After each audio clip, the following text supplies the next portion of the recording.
વાત વડોદરાની કે જ્યાં નિઝામપુરામાં ભૂવામાં એક ડમ્પર ફસાયું.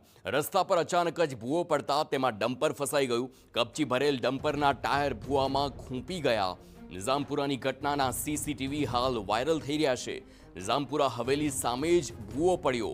મુખ્ય માર્ગ પર યોગ્ય પુરાણ ન કરતા ભૂવો પડ્યાની ફરિયાદ છે. પાલિકાએ ખાડા ખોદ્યા બાદ યોગ્ય પુરાણ ન કરતા આ પ્રકારનો ભૂવો પડ્યો હોય તેવા આક્ષેપ છે. સંવાદદાતા અંજલિ ઓઝા ફોનલાઈન પર. અંજલિ, આમ તો સામાન્ય રીતે ભૂવા પડવાનો સિલસિલો ચોમાસામાં હોય છે, પરંતુ હવે તો ઉનાળા પહેલા જ ભૂવા પડે છે અને તેનું મુખ્ય કારણ કે પુરાણ કરવામાં નથી આવી રહ્યું. હાલ શું વધુ વિગતો મળી રહી છે આખી આ ઘટનામાં? બિલકુલ, જે રીતે વડોદરા શહેરમાં અવારનવાર ભૂવા પડવાની ઘટનાઓ સામે આવતી જ હોય છે. ગઈકાલે પણ મકરપુરા વિસ્તારમાં એક ભૂવો પડ્યો હતો. જોકે તે જગ્યા પર તો 10 દિવસ પહેલા જ રોડ બનાવ્યો હતો અને 10 દિવસમાં જ આ રોડની પરિસ્થિતિ આ પ્રકારની ખરાબ થઈ ગઈ કે રોડ પર ભૂવો પડ્યો.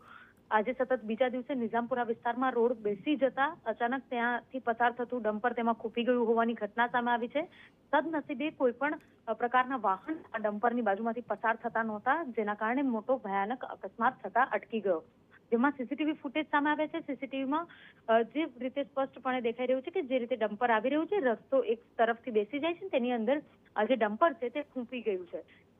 અચાનક જ રોડ બેસી ગયો, ડમ્પર ખૂંપ્યું. વાહનોની અવરજવરથી ભરચક વિસ્તારમાં ઘટના બની. ડમ્પરની પાછળ અનેક વાહનો આવતા હતા, પરંતુ સદનસીબે જે ઘટના છે, અકસ્માત છે, ટળ્યો હતો. નિઝામપુરાના મુખ્ય માર્ગ પર આજે રીતે કામગીરી કરવામાં આવી રહી છે. વીજ કંપની દ્વારા કેબલ નાખવાની કામગીરી તાજેતરમાં કરવામાં આવી હોવાની જે માહિતી છે તે મળી રહી છે. બીજી તરફ ડ્રેનેજની કામગીરી પણ ચાલી રહી છે. આ તમામની વચ્ચે યોગ્ય પુરાણ નહીં કરવામાં આવ્યું હોવાના કારણે આ પ્રકારે ભૂવો પડ્યો હોવાનું એક અનુમાન લગાવવામાં આવી રહ્યું છે. ત્યારે હવે પાલિકા દ્વારા જે તે કામગીરી કરતી એજન્સીઓ છે તેમના વિરુદ્ધ કડક કાર્યવાહી કરવામાં આવશે, કડક પગલાં લેવામાં આવશે કે કેમ તે અંગે પણ અનેક સવાલો ઉભા થઈ રહ્યા છે. આભાર અંજલિ, સમગ્ર માહિતી બદલ.